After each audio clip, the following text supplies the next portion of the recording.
Saturday, December 9th, 2017. We're in Montreal, myself, Pierre Lemoine, Denis Champagne. Right. And we're with Dave Kerzner. It's a treat for us, Dave. Wow, Christmas has come quickly for us. Thanks for making time. No, really, thanks for making time to spend a few, maybe an hour or so with us and get to know you. So welcome, Dave, to Prog Live Focus. Thank you. My pleasure to be here. Excellent, excellent. Glad to have you.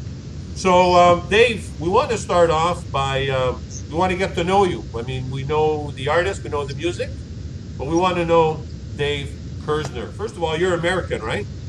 Yes. And where were you born, Dave? I was born in Philadelphia. Okay, cool. Not too far from Montreal. And did you grow up there, or did you? No. I grew up in near Miami, Florida, where I live now. Actually. Okay, so how did that happen? Parents move you? I didn't have much choice. I was just, I think, 5 years old. Okay. Yeah, my parents, who have no connection to the music world at all, happens that I started up from learning piano, and this happened in Miami, Florida, where I grew up, and then eventually I moved to other places, New York and Los Angeles, New Orleans. I've lived in a variety of places. Yeah, but variety, and you did both coasts on top of that. A different lifestyle on both coasts, east and west. Yes, definitely. So, what do you like better, the east or the west? Well, I like them both for different reasons. A little bit more laid back in the west. I lived in Vancouver, BC for many years on the west coast from Montreal, but I know I can see the difference on the lifestyle.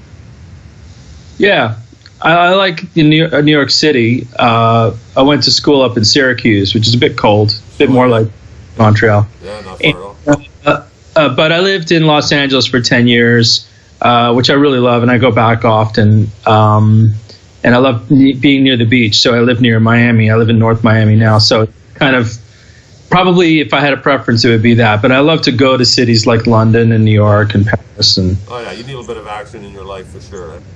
Yeah.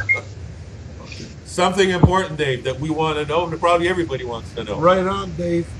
We want to know why the nickname Squids. What is that all about? Where does it come from? Really curious. Can you discuss that with us? Is that okay? Yeah. I'm kidding. I'm sure.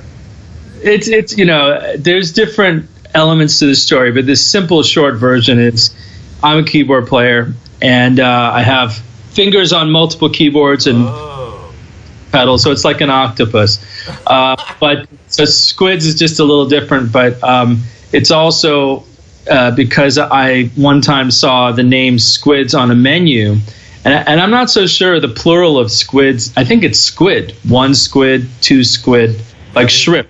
It's a debatable thing. And so when people say shrimps, I find that funny. And I saw squids, and I just went to a friend of mine and said, squids. And through a few other things, like some forums, I needed to put a name once, and I just put squids.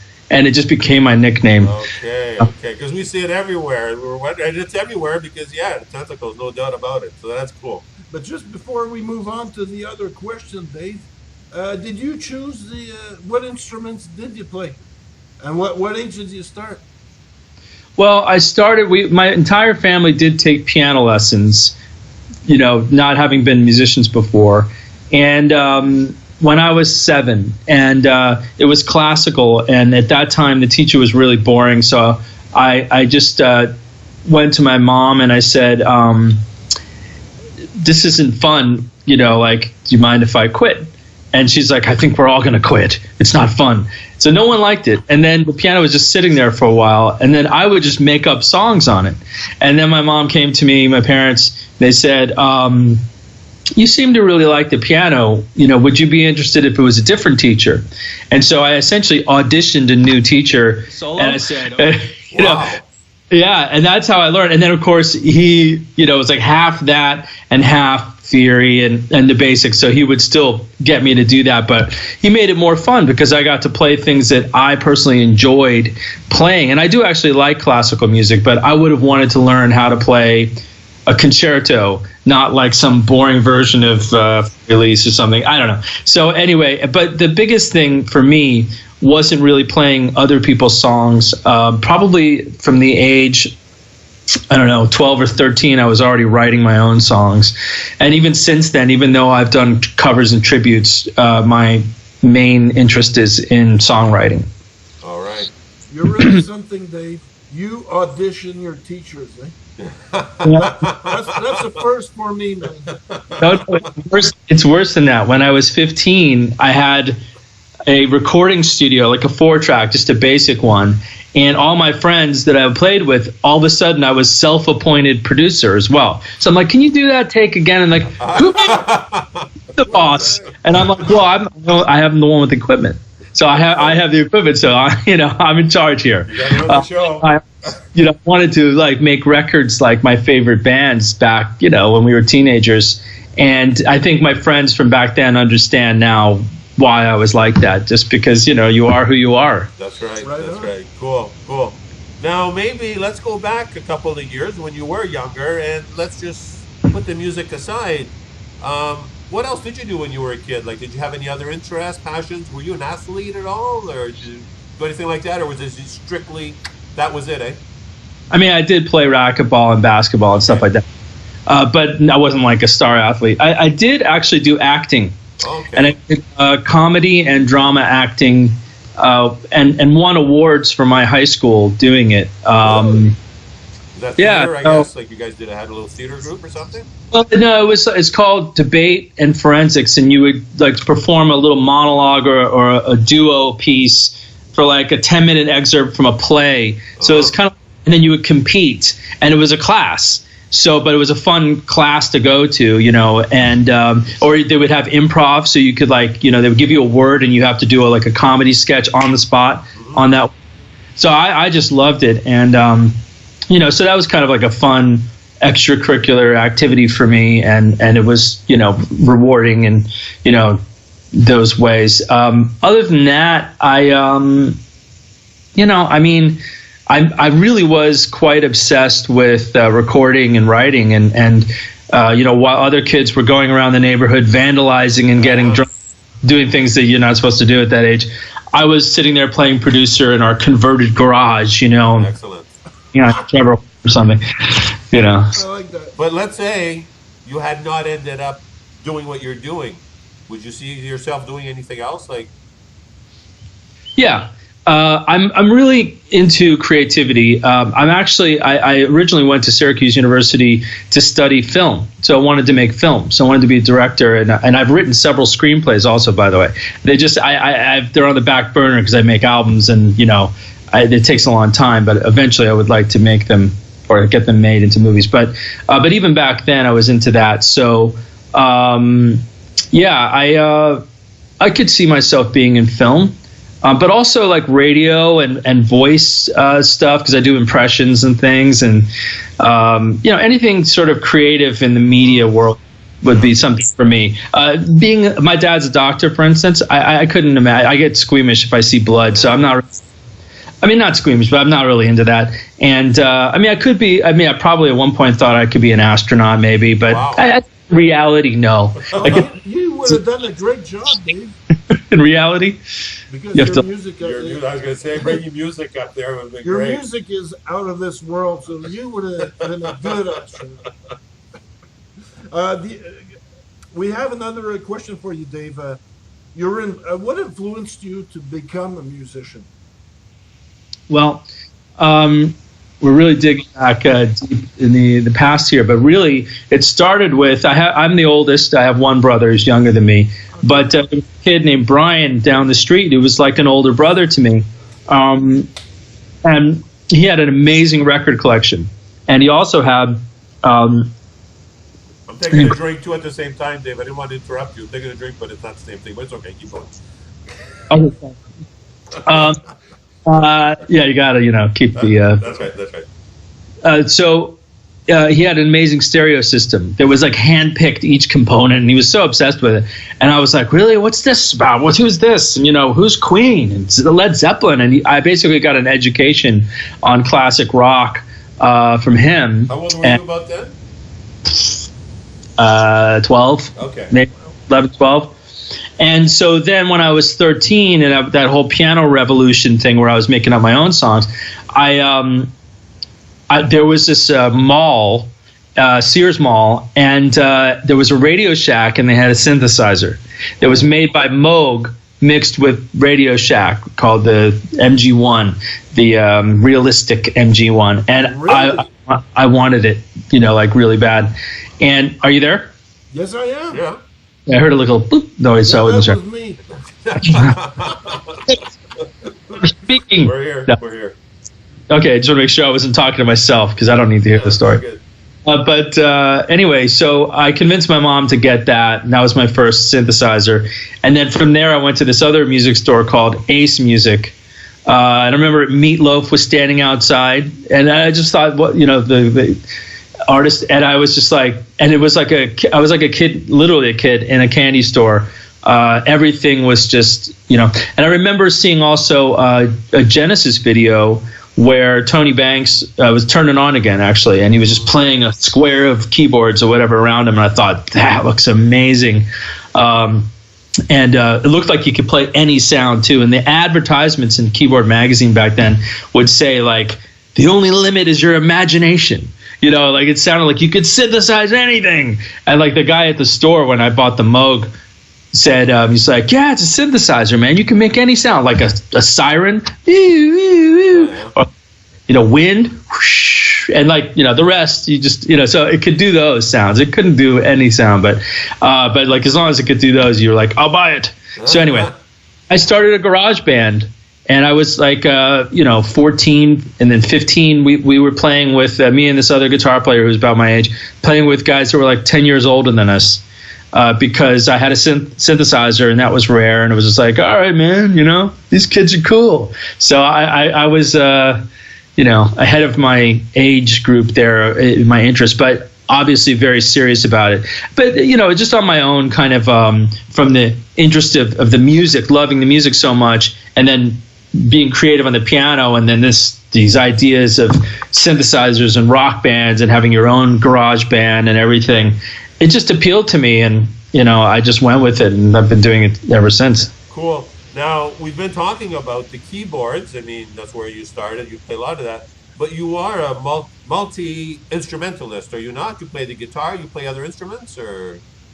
I do, but I mean, I'm mostly proficient on the keyboard. The other instruments are mostly for writing purposes and because I enjoy it. Okay. So, for instance, on guitar, I'm not like Eddie Van Halen. I'm not even really a lead guitar player. Will you play guitar, let's say, during a live concert or something? Or yeah, I'm what you would call a rhythm guitarist. Right. Okay. So I do rhythm guitar, and I write. I play guitar on songs that I wrote on guitar. I have a certain feel also in a way that I play that's a little bit more like a keyboard player thinks, right. Which is an interesting approach. And other keyboard players who play guitar do this sometimes. It's kind of nice actually to break the rules, like certain chord formations and things that guitar players will go, wow, why would you do that? I'm like, because it sounds like this. Right. I do alternate tunings and things my own way. But yeah, I play mostly acoustic guitar on my records and live. So I play that, and I play drums. I don't really play bass, but I play bass from the keyboard. And I think probably extending from the fact that you can play almost every instrument from the keyboard, and being a songwriter and a producer, I just sort of meddle with what I need to do, usually in the songwriting process. But since I work with a lot of really talented musicians like Fernando Perdomo and Randy McStein and so many others, I tend to allocate, the appropriate person, the best person to do a part. I don't have to feel like I always have to do it just because I can. I mean, sometimes I do, but most of the time I'll be like, okay, leave room for other people to put their in there. But it's great that you can do all of that, though, that you're proficient in all of that. Yeah, I love being self-reliant, especially being able to sing, because that's not something I always did. I would sing to myself, but I didn't really envision myself as a front man. I sort of modeled my persona as an musician after like Tony Banks. So, because that's what I sort of seen, it made an imprint on me. It's like, you're kind of like a Tony Banks, too. It's sort of, but I learned actually, even after meeting him, especially, that I'm not. I'm actually quite different. I mean, I'm influenced by him, and I do that role in Sound of Contact, ironically, but I really enjoy singing, and I've embraced that only in the last 5 years, really, singing lead. I've sung back vocals for years, but singing lead. So, anyway, to answer your question, yes, I love being able to write and play for a variety of instruments. It's great. Fantastic. But you singing, Dave, why did you decide to sing? Well, I've always liked being a producer and having an objective point of view. And for many years, I couldn't get an objective view of myself. I was like, is this good? Is this to my standards? Or, I could hear someone else and go, oh, okay, let's do this as a producer. But so it took me a while to be able to find my voice. But what really did it for me is writing lyrics. And I had been writing lyrics since, those early days too. And, of course, they were terrible in the beginning. And then over time, I was influenced by Kevin Gilbert, a brilliant lyricist that I worked with, and other artists, and just kind of honed the craft until I was really happy, just feeling like this is a strong suit for me, a strong point. And then it just it came natural to me because of the words. Whereas I suppose other people may approach things like from being a singer first and saying, I can sing anything, blah, blah, blah. I don't think that. I don't think, I can sing anything. I mean, maybe, but I think of it more like, well, it's just authentic. Right. It just works. And it doesn't have to be perfect or virtuoso vocals and all that. It has to be authentic. So I have that connection with myself through lyrics, I think, writing lyrics. And I also like the part when you were talking about the other instruments that you play. It's like just a basic, but like when you compose, it's easier. You don't have to ask a musician, hey, can you play me this drum part right away? You can compose your stuff, and then you give the parts to the drummer, right? Yeah, and there's also, yes, that's true. It's efficient, and you can be a little more communicative. But also for me, I didn't mention this, but I never properly had any guitar lessons. So I actually don't know that many chords properly. Okay. I just play by ear. And it's very foreign to me still, this idea of 6 strings voicings, because I think of things linear with the keyboard, and I see everything on the keyboard, and I pretty much know what's going on, playing stuff. But on the guitar, I don't really know what's going on. I just hear it. And I actually enjoy that because I might get excited about strumming 2 chords, and I go, oh, that sounds so nice, whatever. And then when I go to the keyboard, I go, oh, that's just a C major 7th. That's not that big a deal. That's what a guitar player might think, too, and they might not actually write something that's simple and hypnotic that people would really like because they feel they have to do more because they know more. So I like the duality of knowing what I'm doing on the piano and having no idea what I'm doing almost on the guitar or other instruments too, picking up a sitar or something else and just going meow, meow, meow, and just hearing it. So there's a beauty to that balance. I feel for me, knowing but not using your knowledge and your theory and everything as a crutch. Right. Just listening and feeling. Excellent. Good point. All right, Dave. So listen, what we're going to do now is we're going to listen to the first 4 tracks from this great album, this new release of yours. And this is one of the reasons why we're speaking with you today. Is this new release, the album Static. It's your second solo album. Fantastic. And we're going to listen to 4 songs. And we'd like, if you could, maybe give us a little quick anecdote, a little story about these songs. We're going to listen to the song Prelude, Hypocrites, Static, and Reckless. So is there anything special, Dave, that you'd like to share with us, with your fans? What do you want me to say? You want me to talk about each of them now? Or you could, maybe, if you want. Or you could talk about one or whatever you'd like. Maybe something special, what it means to you, or whatever. There's a lot to say, actually, and especially those 4 are each quite different from each other. We'll probably talk about the concept of the album. The title track is within the 4, so that's pretty significant. I suppose if you just want a quick blurb before you play them, I would say this is a rock opera essentially. It starts off with this intro called Prelude. It's very short. That sort of sets the stage for this dichotomy between beauty and chaos. And it starts with a piano, and then it sort of turns into a distorted piano with all sorts of static noises and interference, and that's thematically connected throughout the album. This struggle between our desires to be happy and to be our greatness, to achieve our goals in life, and the sort of interference that's either within our own heads or in society, clutter and noise that gets in the way. So and then of course it starts with the real start of the album is Hypocrites, which is a real rocker, and then it comes down, and there's a lot of there's a lot of dynamics on the record. You'll see even just in these first 4 songs. It takes you on a ride. Okay, fantastic, Dave. Thanks for that. So we will now listen to these 4 songs: Prelude, Hypocrites, Static, Reckless, and we'll be back after that.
vision of your fortune. You swim against the tide. And people try to reach you, but you're drowning deep inside. One last chance for saving face. There's no net when you fall from grace. You can't get through the static that reigns inside your head. A thousand screaming voices, the one of logic fled. Can't rise above the static. The waves of reason crash. You had the throne of kings, and you burned it all to ash.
Hey there, pretty baby, thinking maybe we've got nothing to lose tonight. Pack up the brews and let's go for a ride. Be my honey, bring the money. You're gonna go and paint the town. I got the fastest wheels around. Sweet lady, call me shady, 'cause I know a damn good time. Chasing a thrill is not a crime.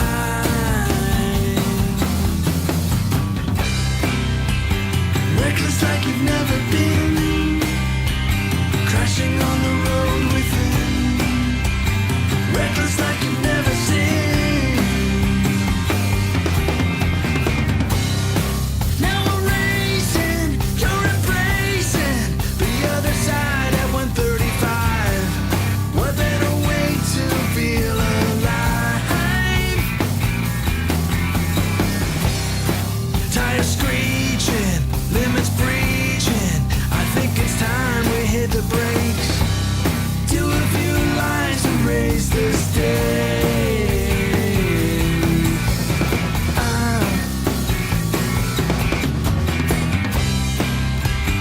Reckless like you've never been, crashing on the road within. Reckless like you've never seen, throwing caution to the wind. Reckless like you've never been, crashing on the road within.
We just listened to those 4 tracks from the new release by Dave Kerzner, and it's the album Static, of course. Great album, and these 4 tracks, and Dave just told us about them. Give us a quick blurb on them. Prelude, Hypocrites, Static, and Reckless. And love that song Static. I mean, I'm a big Pink Floyd fan, and a little bit Floydish there, Dave. There's actually Nick Mason's drums on there because I recorded him with Alan Parsons for a sample library that musicians use in their music. And since I did that, of course, I'm going to use it in my music as well. Sure. So pay a little homage to Pink Floyd. There's also the McBroom sisters on that song and on other songs on the record. And they are former backing vocalists with Pink Floyd, Durga McBroom and Lorelei McBroom. Durga has sung with Pink Floyd for decades, probably the longest, actually, that any singer has. And I'm not shy about sometimes getting a little close to the mark in terms of paying a homage or tip of the hat to, you know, them and other greats from the 70s. There's basically like a retro vibe that I mix with a modern sound anyway as my style. But this song in particular is, you know, we went for it with the Nick Mason's dark drums, recorded like through the same console they used for Dark Side of the Moon and everything, and McBroom sisters. But the chord changes and the production and the lyrics, there's a lot of other things about it that are very different from Pink Floyd as well. So I like to blend the familiar with something new and kind of stretch it into new ways. So hopefully that's how it's perceived. Excellent. I like that. Your music influenced by Pink Floyd, and it's original, and it's your music. Yeah. I like that. Yeah. So we were going to talk about it. You did mention a little bit there about Nick Mason, and we wanted to speak with you about creating sonic reality. So can you tell us about sonic reality? Yeah, Sonic Reality is a sound development company that I started in the mid-'90s in Los Angeles.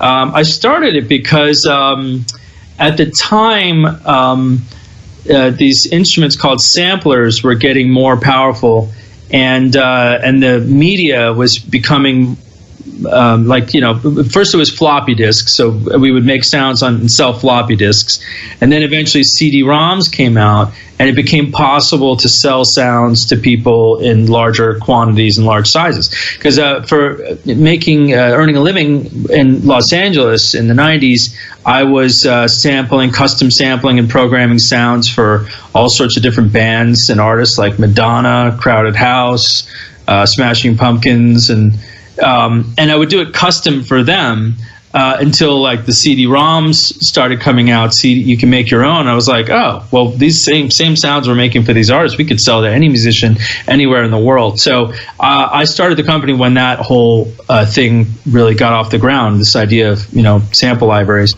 And then I was providing sounds for Roland and for Alesis and all these Yamaha and all these companies.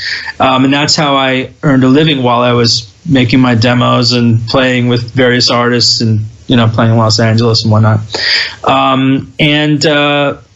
So that's Sonic Reality. It still exists today. We provided sounds for all the major keyboard manufacturers and software companies, most of them.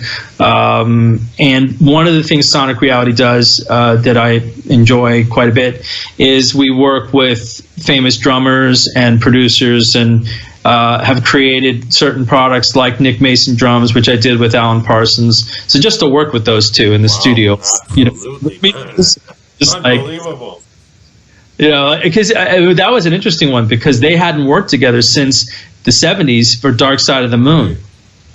So that was amazing just to reunite them, and then I interviewed them and we did those sessions.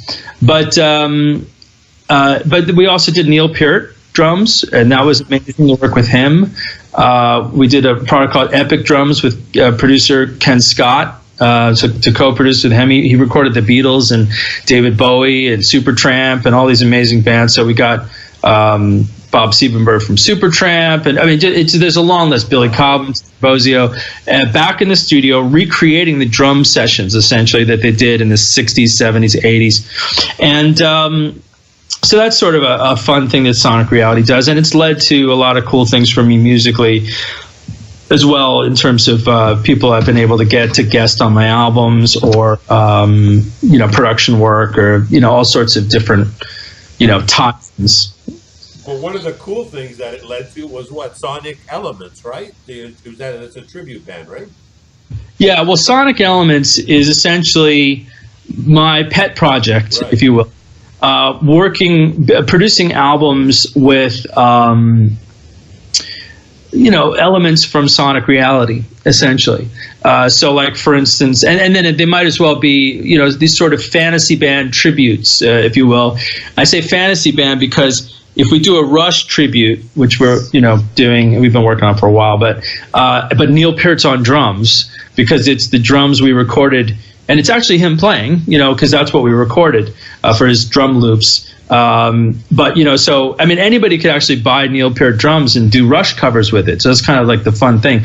But for me, because of my network of musicians, I can get Billy Sherwood from Yes, John Wesley from Porcupine Tree, Francis Dunnery, all these great musicians that I know, Steve Hackett, Keith Emerson, we all working on, Billy Sherwood does a lot of these productions. I don't do that many, but I do it with this, with the original drummer from the band or something. So we have that. We also have a Pink Floyd tribute with Nick Mason on drums, and some of the same musicians I mentioned. So it's, and for the Rush tribute, we got Rick Emmett from. Cool. Yeah. Try.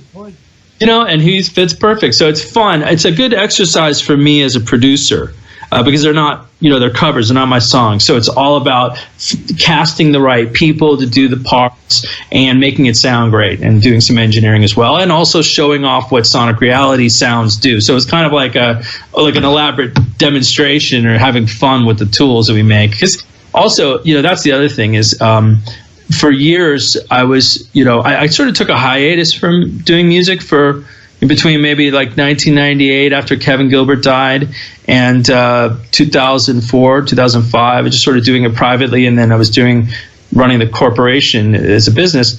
And then after a while, I was like, I make tools for other people to make music. I love making music. Why am I not making music? So I made a concerted effort starting 2004, 2005 to always be writing, producing, and put music out there as well. So that's what Sonic Elements is for me. Fantastic. Seems like you did the right choice. No doubt. Well, like you said, it led to a lot of things, eh? And here's where you are today. Yep. All right, so Dave, we're going to move on now to 3 more songs from this album, Static, the new release by Dave Kerzner. And again, if you wouldn't mind, maybe a quick blurb. And we're going to listen right now to the 3 songs: Train Reaction, Trust, that pardon me? Chain Reaction. Oh, it's I need my glasses. Sorry. You're right. Chain Reaction. I need to put my glasses on. I can't read this. Chain Reaction, Trust, which is an unbelievable song. I love that song. And Quiet Storm. So, anything about that, Dave, you'd like to tell us? Did you say 3 songs or 4 songs? 3. We're going to Chain Reaction, Trust, and Quiet Storm are the 3 we're going to listen to now. Yeah, Chain Reaction was originally going to be on the Mantra Vega album that I did with Heather Findlay. So it has the rhythm section of Mantra Vega on there, which is Stuart Fletcher, Alex Cromartie, and Chris Johnson joining myself and Fernando Perdomo.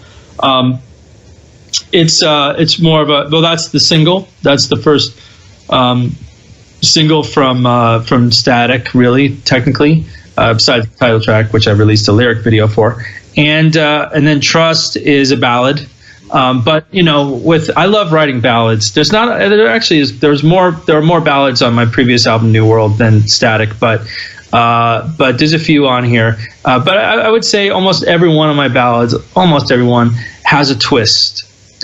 Because I like to, write a pretty melody or an accessible, catchy chord progression, something. But to me, to just write a pretty song on its own without some kind of unexpected departure probably just isn't something you hear often from me. So anyway, like in this song, it starts off sort of innocent Beatlesy ballad, and then it just kind of goes into, a little bit of almost like classical influence, theatrical drama, but it suits the song. And so, thank you. Love that. All right, so Dave, we're going to move on now to those 3 songs. So we're going to listen to Chain Reaction, Trust, Quiet Storm, and then we'll be back with Dave Kerzner and the new release, Static.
quiet storm rising, changing faces in the wind. What once was held sacred became hatred with a spin.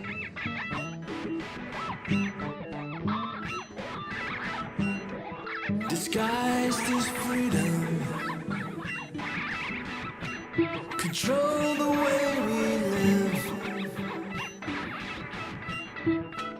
and they will lash out, so we feel the pain we give.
Like I said at the beginning of the show, Christmas has come early.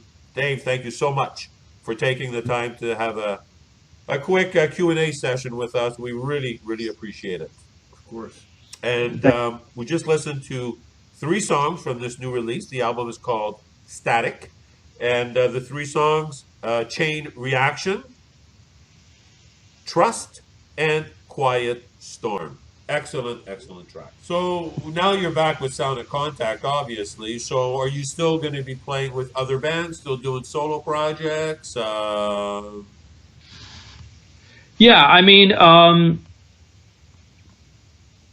I have basically, there's the Sound of Contact album that's going to be probably next. Then I have a live album, Static Live. I tend to, I like to,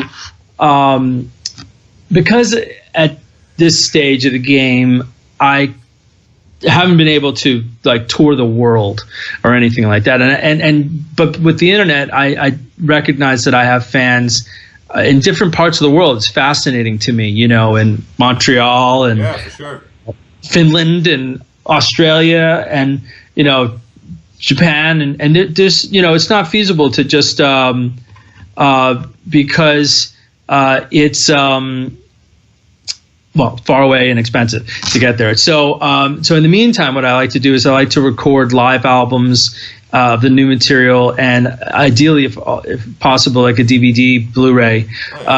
Anyway, you know, and it seems sort of like, I don't know if every artist does. I don't really care. I sort of do my own thing, but I just think of the fans and I think of myself as a fan, what I would want. Like I would want to see any band that I like the music of, I'd want to see them live. And if I couldn't, I would love to hear how it sounds in that way, and also see it if I could and hear it in surround sound. That's my, so I don't know if I'll do it for every album, but you know, I did New World live. And now I have Static Live. That'll be coming next. It's already been recorded. Sounds great. We did it at Prog Stock, which is a new festival in New Jersey, which we were the headliners for because with the what was it? What was the band that dropped out? Ekelin. Ekelin was the headliner, and they dropped out at the last minute because of some complications, health complications or something. And they asked us to step in as the headliner, and I said yes. And completely, like, you know, took that opportunity to just record it, in full, the whole album played live, which was a challenge to do, but we did it and it came out great. And so that's coming. And then I already have a lot of my next solo record written. The next 2 solo records, probably about 80% of the music is written, and a certain portion of the lyrics are written. So there's and then there's the Sonic Elements projects, which have been worked on for years now. So I kind of put them on the back burner because my priority is original music. But I still have to. They're great, and they have the late Keith Emerson on there. They've got all sorts of cool, fun things going on. So.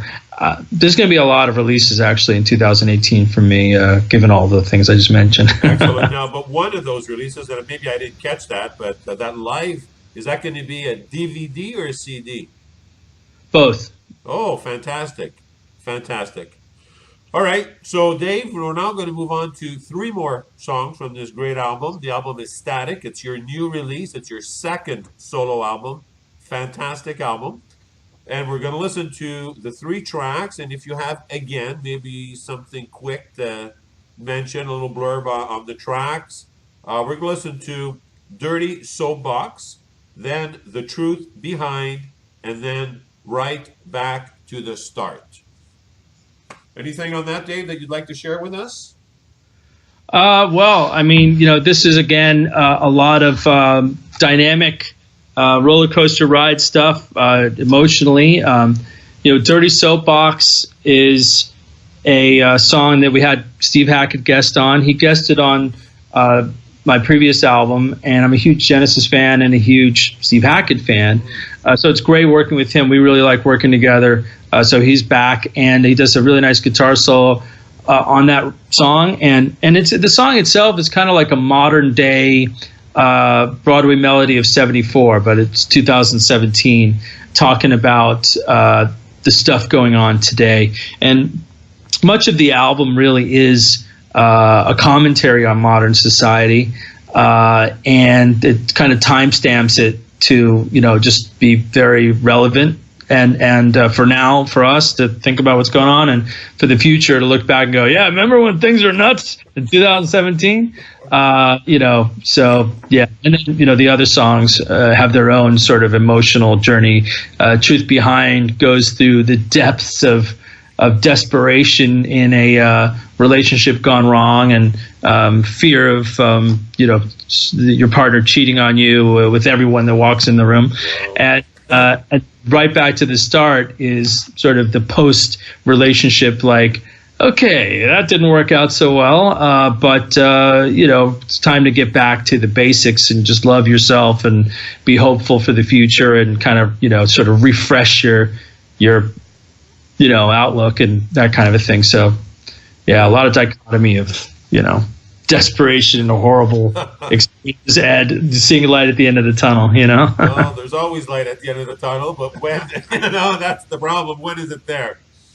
Alrighty, man. So listen, we're going to listen to these 3 great tracks: Dirty Soapbox, The Truth Behind, Right Back to the Start, and we will be back. Dave Kerzner, Q&A today, December 9, 2017. Thanks again, Dave. We'll be back.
justice in their hands. Dog eat dog, it's fight or flight. Put the money in the mattress.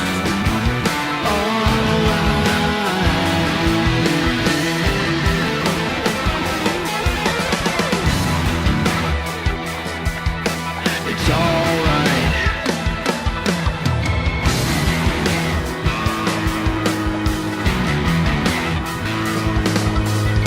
The magistrate is smoking crack. The granite pot calls the kettle black. The lawyer grabs his pile of cash with a monkey on his back. Self-righteous preacher stands in the corner stage on his dirty soapbox.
look at yourself. Your head in a cloud, floating about.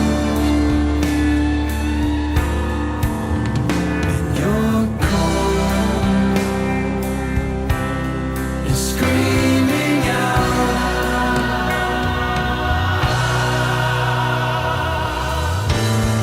It's happening again. The chaos of mind, numbing games. Your path to the end, crawling through slow burning flames.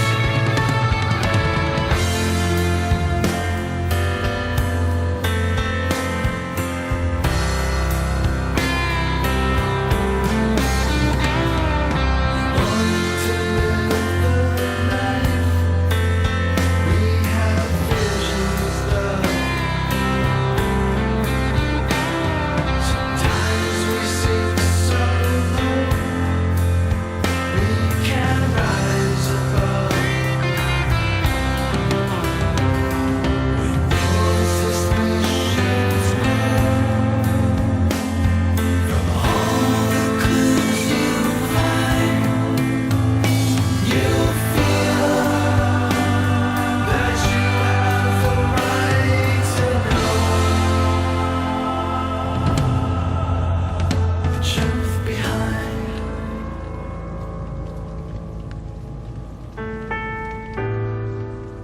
With your tears rolling down, you know that you're the fool who wears the crown. Watering the roots of your disdain. A relentless pursuit that fuels your pain.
Today, I mean, definitely, we've learned a lot about you, Dave, the past, everything. But you know what? At the end of the day, we want to talk about this album too. I mean, it's a new release. It's your second solo album.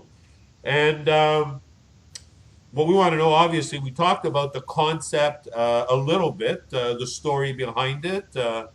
Anything you want to add about that, or? About New World? No. We're on Static now. We're talking about Static. We did New World. Now we're talking about Static. That's why we're here. You talked about Static a little bit at the beginning, but do you want to elaborate a little bit on it, or? Sure. Yeah. Okay. Well, like I was saying, it's a concept album. It's a little different. New World is a bit more of a story line, even though there's a lot of metaphor and a lot of just individual.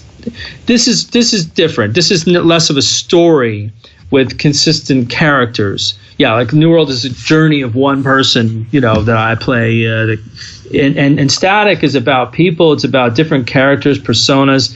And what ties it all together is this static interference that gets in the way of their happiness or causes some kind of psychological or sociological disorder. So each song profiles a different character or group of characters.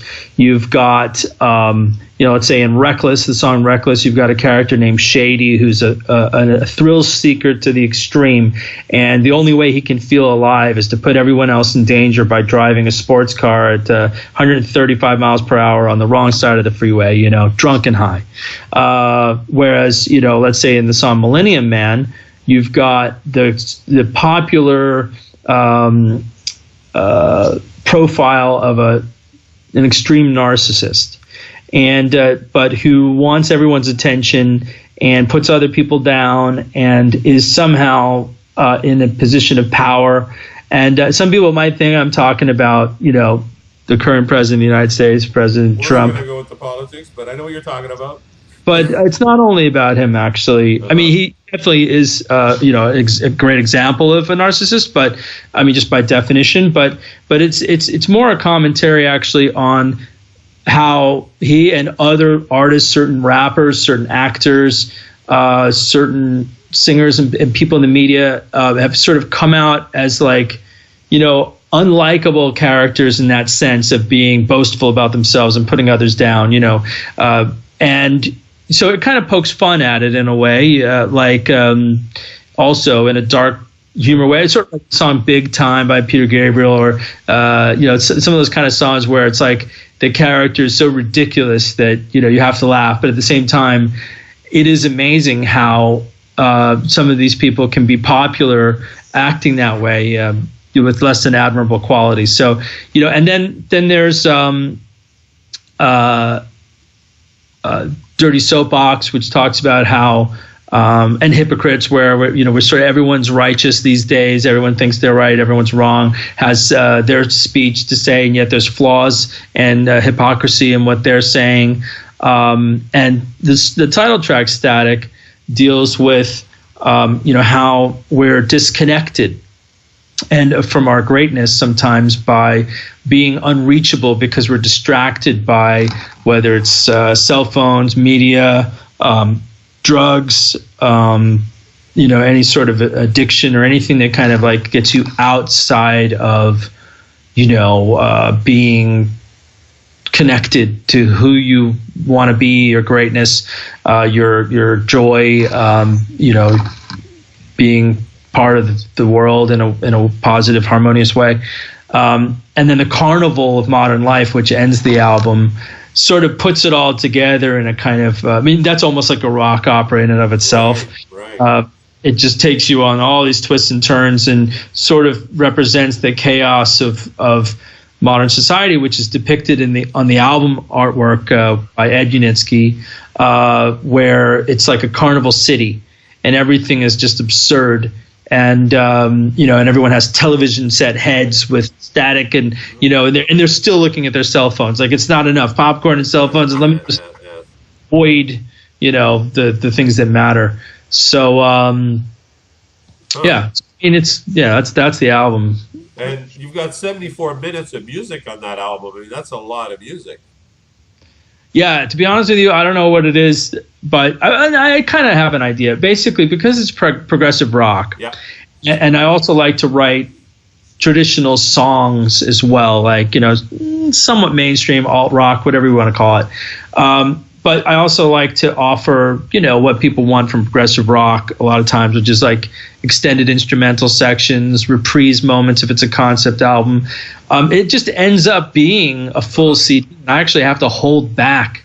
Even this kind of like where I was going too. I mean, did you have to hold back and not put stuff in there? I guess.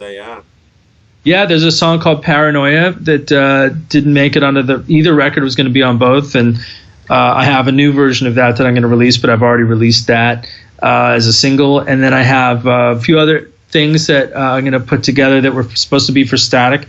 Then there's an entire album of sessions that we did during Static that will be for the next record or another project. It's a good thing. I mean, to be prolific and to be, I feel like I'm sort of in my prime, I guess. I'm a late bloomer. But I don't like to make long albums or long songs just for the sake of it. If anything, I actually try not to. But if it sounds good and it feels right and it kind of like balances out with a great album listening experience, then to me, it's the same thing for me with movies. If a movie's long, as long as it keeps your attention and takes you on a great journey, I like that it's long. It's more to love. Right. At the same time, an album or a movie could be too long and you're kind of like, bored. That's the risk you take. But, you can also feel like it's too short sometimes and you feel like that's it. So, I guess my comfort zone is, it's a good 75 minutes. All right. I like the way you talk about that, because when a movie is good, people will say, it's a long movie, let's say 3 hours. It's already finished. Yeah, it's so good. Yeah, even if it is long, you don't see time go by for sure. Now, are you the sole songwriter here, Dave? Like lyrics, music? You got people writing with you on this, or? On New World, I'm pretty much the sole writer of the music and the lyrics. On Static, I do still write all the lyrics, but the music I decided to collaborate on about a third of the record, just to one of the things that I missed from being in Sound of Contact was we would write together as a band for some of the songs, like Omega Point was written that way musically, and Mobius Slip, where we're able to just improvise together on the spot and record where we're actually playing, maybe first take. I always loved that. And I thought this time when I was making my solo record, I'm like, I have no ego about, having to prove anything. I mean, if I did, I've already done it, it's just like, hey, I can do it, So to me, it's like, well, let me have some fun here. What would be, why not have collaborators and especially because the Dave Kerzner Band, we call it the Dave Kerzner Band when we play live, because it really is more of a band, with Fernando Perdomo, Derek Cintron, and at the time we had Matt Dorsey from SOC, and we had Randy McStein, who also played with SOC.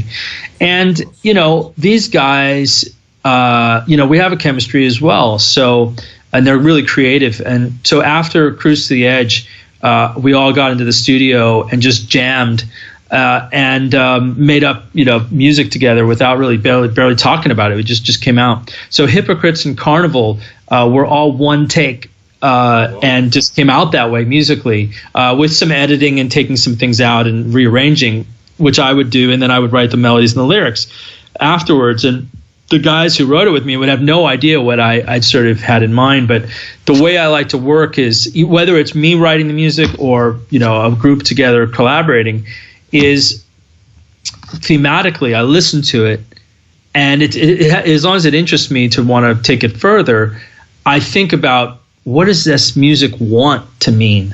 What is it the soundtrack of? What does it inspire? What's the emotion of it? What's the core of it? And so then that's how Static sort of came about. I had the song Static, then I had the bookends, Hypocrites and Carnival of Modern Life, which were actually just one song. That was one long jam, which I released as a bonus track on the deluxe edition for the Kickstarter backers. And this is, and then I just took it and said, oh, okay, it's this. And then that's the whole concept. And the other songs sort of fit into that framework. Excellent. One other thing, Dave, your album, I'm not going back to New World, but it had a huge success worldwide. And did you feel any pressure when you wrote Static? Like coming back and after New World, like, wow, I got to live up to this. Keep up to this, yeah, right. I didn't, but not when I was making it, because to me, I just feel like the musician, the artist's job is to reach for it, like the stuff that inspires them and makes them excited to express themselves authentically. So I feel like I just have to do that. That's my job as an artist. As after I was done with it, I sort of took a step back and realized it is similar in some ways, but it's also maybe boldly different, maybe possibly even potentially too bold in how different it is. It was risky to be like, sort of going in these other areas because, I mean, if you're a fan of New World or even Dimensionaut, this is less atmospheric, a little more edgy, a little more guitar oriented than keyboards, and I'm known for keys. And, there's still plenty of keyboard solos and, but it's less and it's more, there's some jazzy moments and just other things that you haven't heard from me before. And, but it felt right. And that's the most important thing. It was like, well, this is what I want to say right now. I've got other albums that will be like that and all sorts of different things, but this one is this. And it's cohesive and this is how I want it. So, the end result after the fact, when you put it out there and you're like, God, are people going to like Carnival, or they're going to think I'm crazy? I've lost my mind, because it's a schizophrenic Frankenstein, I like to call it. But ironically, or to my surprise or to my delight, a lot of people have told me that's their favorite song on the record. And I've seen varying reviews. Most of them are really positive. They're all good reviews, fortunately, knock on wood. But a few reviews I saw, people saying that they preferred New World and that this is different and why did he change? And I'm sure if I had done it very similar, people would say, why did he do it similar? Why didn't he change? I'm starting to realize, like, the more albums you do, the more they have to compare it to, and you can't please everybody. But overall, there's been some excellent reviews and great feedback. People sort of, you shouldn't need any outside validation anyway, I believe. But it's nice to get it, especially if you're thinking like, this is my baby. I'm putting it out there, and this is what I feel, and then other people are saying, maybe sometimes it takes them a few listens, to get into it, which it did for me for some of my favorite records. So it's just like, you know what? I feel it's a success. It's also sold out of the first 2 pressings as well, so it's an actual success. But it's a success artistically for me. I feel like I didn't let that affect me. Any pressure to do it, any specific. I did it how I wanted to do it, and what more can you ask for someone? That's perfect. Now, Dave, who are the artists or musicians that collaborated on this album? Yeah, special guests there. Yeah, right. Steve Hackett was there. Yeah, I had originally intended on New World to do less of that. On this record, I did do less. There was Colin Edwin from Porcupine Tree, the bass player, plays on Static. There's Nick Mason and Alan Parsons through Nick Mason drums, but it's one step removed. And there's Durga McBroom, Lorelei McBroom from Pink Floyd's backing vocals. Let's see who else is on there. There's Matt Dorsey from Sound of Contact on Reckless. Nick DiVirgilio, he played most of the drums on New World, but I had Derek Cintron, the drummer that plays with us live, do most of the drums. And also Fernando Perdomo who's a guitar player and bass player I work with, also played drums. So he's like the VIP I work with.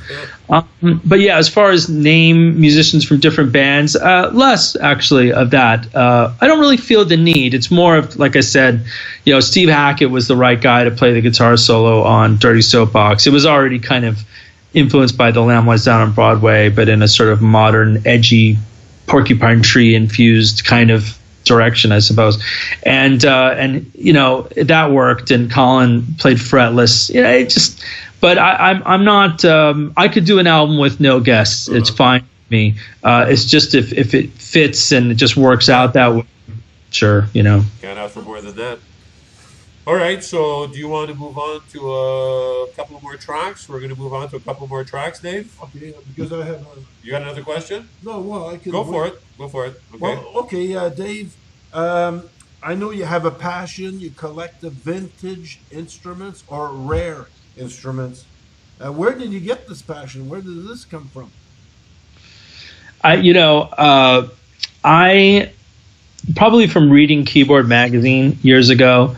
I was fascinated by all the different keyboards, and then that from the 70s especially, and was curious, what they could do. And then because I was running a sampling company, which started Sonic Reality in 1996, it was also kind of fun because it was something I could do as a business, which is buy some obscure instrument, sample it, keep it for a while, sell it, and buy another one, and and just sort of collect instruments to have around for other people to play. Like I've got a little Armenian Duduk collection, which is I played with an artist named El Shankar who did Passion with Peter Gabriel and other stuff.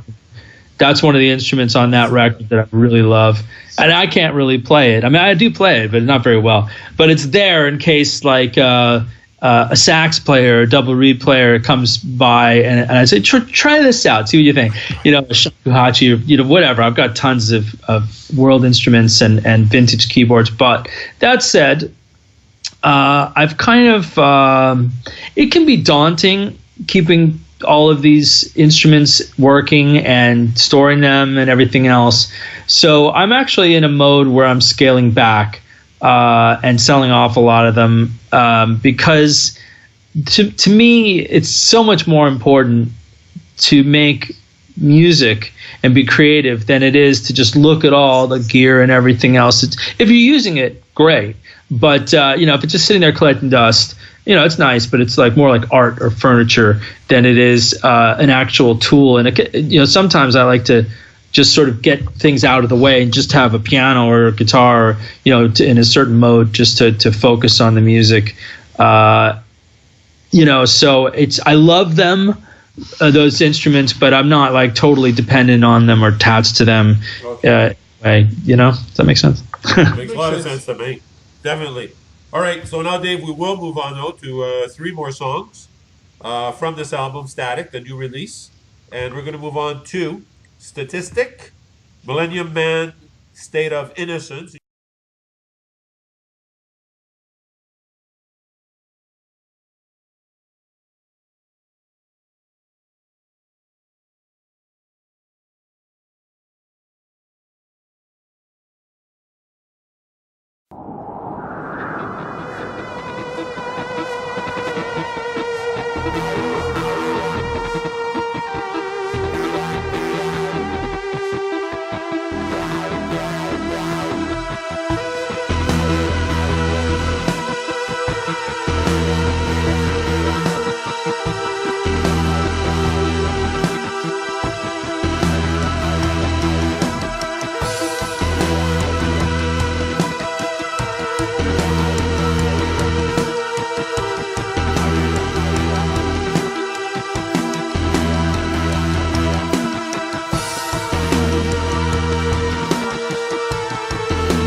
All right, we are back. We just heard another 3 tracks from this album, the album Static, the new release by Dave Kerzner, who's been good enough to spend, the last hour, I guess, Dave.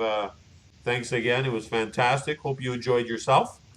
I did. And excellent. Now we're coming up to the last track, but before we listen to that last track, a few final words, Dave. Go ahead. I mean, the floor is yours. Where can we buy your music? Where can we contact you? Where can we see you? Well, one place is davekerzner.com, Kerzner. But my albums are available on iTunes, Amazon, all the popular download sites. I sell it directly at a higher quality download or CD on my Bandcamp page, which is sonicelements.bandcamp.com. So I created that Bandcamp page for my Sonic Elements projects, but I actually use it for both the Sonic Elements will come out through there and, pretty much most of my stuff, all my solo albums, including alternate versions and all sorts of extra things you can only get there exclusively. The Static album is also released in the UK through Cherry Red and distributed worldwide through all of the, pretty much almost any retailer, I suppose, can order it. I don't know if the album in stock, but Amazon, you can get it. There's a lot of places. You just got to Google Dave Kerzner Static, and I'm sure you'll find all sorts. But you can buy it directly from me. It's probably better anyway. And then, we have a YouTube channel, Dave Kerzner, youtube.com/Dave Kerzner. Facebook is facebook.com/Dave Squids Kerzner. We went over earlier why there's a squid. The Squids. That's because someone else has Dave Kerzner, the Facebook page. But anyway, it's kind of funny. There's a little story there, but yeah. Ben, we've discussed, but it's too much of a pain to change the Facebook page. But we did actually, change a few other things, like Bandcamp and stuff. But anyway, and what else did you want me to tell you? Well, working on. Excuse me? What else do you want me to tell you? You want me to tell you some, just like what I'm working on, what's going on, Cruise to the Edge? Like the tours and about your Cruise to the Edge. Yeah, we've talked about that briefly, that you're going yourself and Sound of Contact. You're doing both. Yeah, that's going to be a big one. I'm also doing a pre-cruise party on February 2nd at Ferg's in Tampa with the McBroom sisters and Harry Waters, who's Roger Waters' son from Pink Floyd. Oh, really? And he's played with Roger doing Pink Floyd stuff, so he's going to guest with us. We're going to do like a sort of a homage Pink Floyd celebration that night for fun. The girls, McBroom sisters, we do Great Gig in the Sky with them, and it's amazing to see. It really is like watching Pink Floyd because they, it's like Pulse tour all of a sudden on a cruiser. They're just amazing, and we enjoy it. So we'll have fun doing that. Then at least I think 5 shows I'll be doing on the cruise, so I'll be pretty tired after that one. And then no touring plans yet, but I do plan to go back to Europe next year for my solo stuff, and probably perform with Sound of Contact as well when the time is right and when the album's out. But I do like to perform live, but I really enjoy as much or more to record, write, and be in the studio. So I've definitely got a lot of albums to release. The Sonic Elements tributes. We did a recreation of The Lamb Lies Down on Broadway, done as if it was like a film score meets a rock album. So there's like symphonic and rock. And there's some great guest musicians. Steve Rothery from Marillion's on it. Nick DiVirgilio from Big Big Train. Francis Dunnery from It Bites is the main singer. And Lee Pomeroy, also from It Bites and other bands. So there's a lot of great musicians on that. There's a tribute to Pink Floyd with Nick Mason on drums via his sample library. There's a tribute to Rush with Neil Peart drums, and more. So there's tons to do, and I enjoy all of it. Any plans on coming up here to? Have you've been up in Montreal before, right? A few years ago, have you not? Well, the first, it's been a little while. I guess 2013, Sound of Contact's first concert ever was in Montreal at the Marillion Weekend. Oh, really? That was our first show, and it was fantastic. We had a great time. I haven't played since, but I would love to come back. Excellent. We'd love to have you back for sure, man. Let us know for sure. Future solo albums. You said you were working on one now, I think, right? Yeah, you had a lot of stuff. Like you got a lot of stuff ready for one coming out, maybe. Yeah. The way that I do that is I prioritize.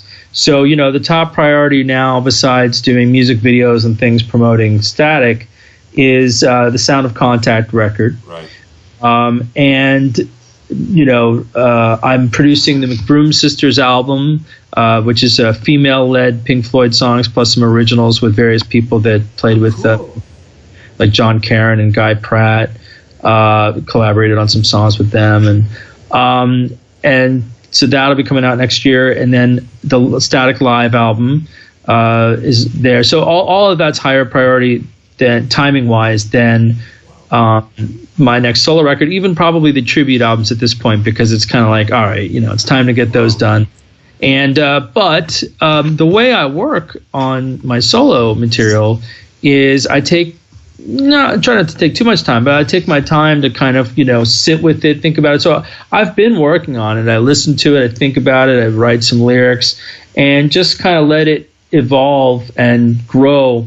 And then once it's ripe and the time is right, I will perfect it and get people to finish what we've recorded and, add to it and whatnot and shape it into the final album. But I'd say, like, the good thing is I have a huge head start, probably more than I ever had before, which may mean a solo album release before the end of next year. But may, because, I always think that, and then it takes an extra year from what I think. So. Come on, Dave. Especially if you're going for 75 or 80 minutes. I mean, that's a lot of music. Yeah, it depends. Sometimes it happens fast. Sometimes it takes longer. I don't like to. I like it to just be whatever it needs to be for it to sound right. To feel right. What I was going to ask you, Dave. Maybe one day we'll see Dave Kerzner symphonic. Symphonic? Yeah.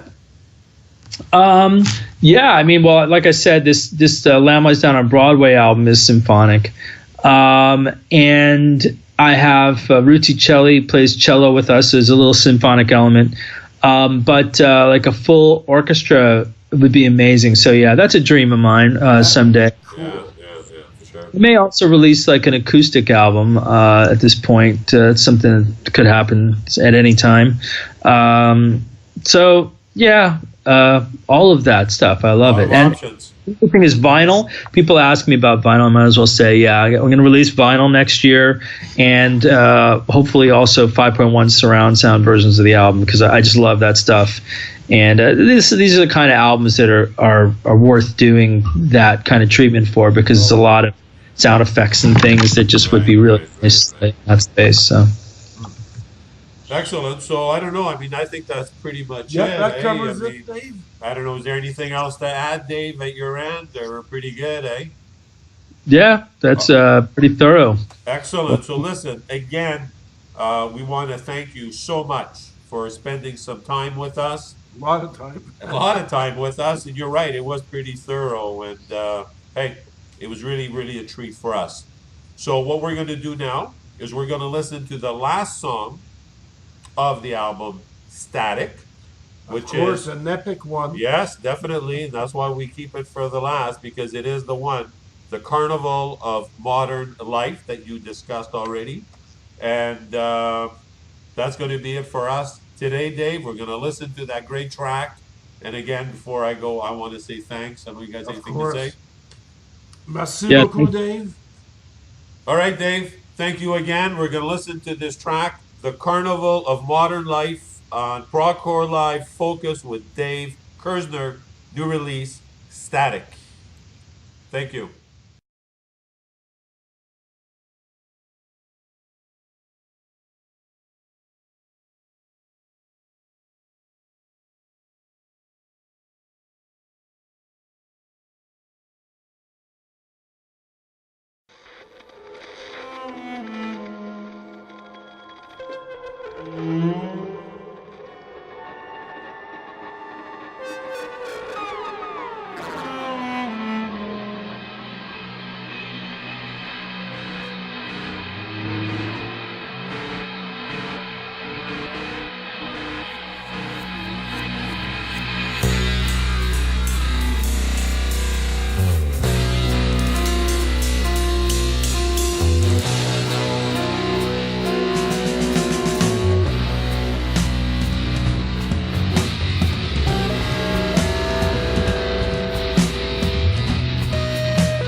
got everything here. We've got gallons of beer.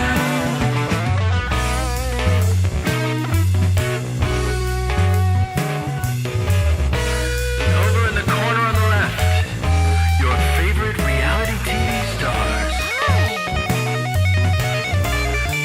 Full of entertainment value. Whatever will they do next?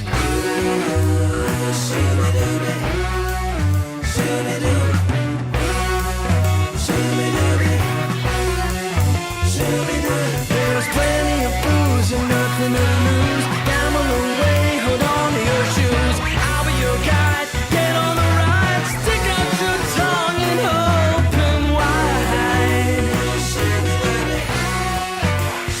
We'll fill your brain inside with gobbledygook. Ain't that right? Just ask my organ-playing monkey.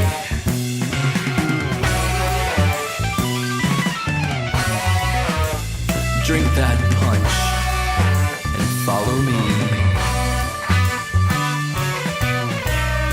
into the fun house. The fun White House.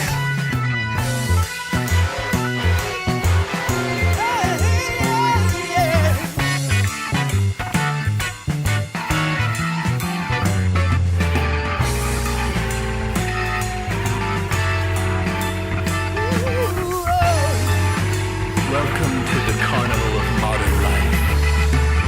Freak show. We've got a freak show. Free swag. We've got free swag. Drugs flow. Let the drugs flow. Street slang. Come on, street slang. News reel. Watch the news reel. Clowns cry. Hear the clowns cry. Spin wheels. See the spin wheels. This fly. Let this fly. Just come on by.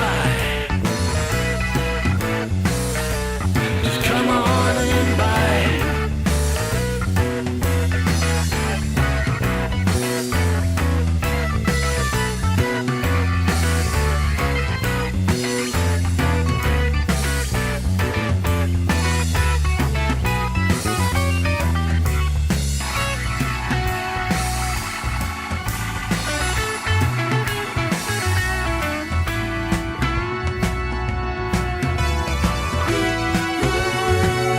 Untrue and unkind.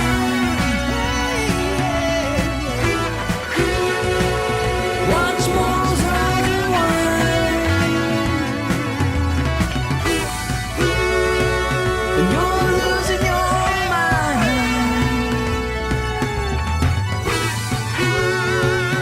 Lines leading the blind. Time running and running, 'cause you're rolling the dice. Roll your self-worth, but you can't pay the price. All the believers convinced that they're right. All of them here for a day, gone in the night. Seeking those to find. And hiding from the light.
still wondering what it's all about, don't be the judge or jury.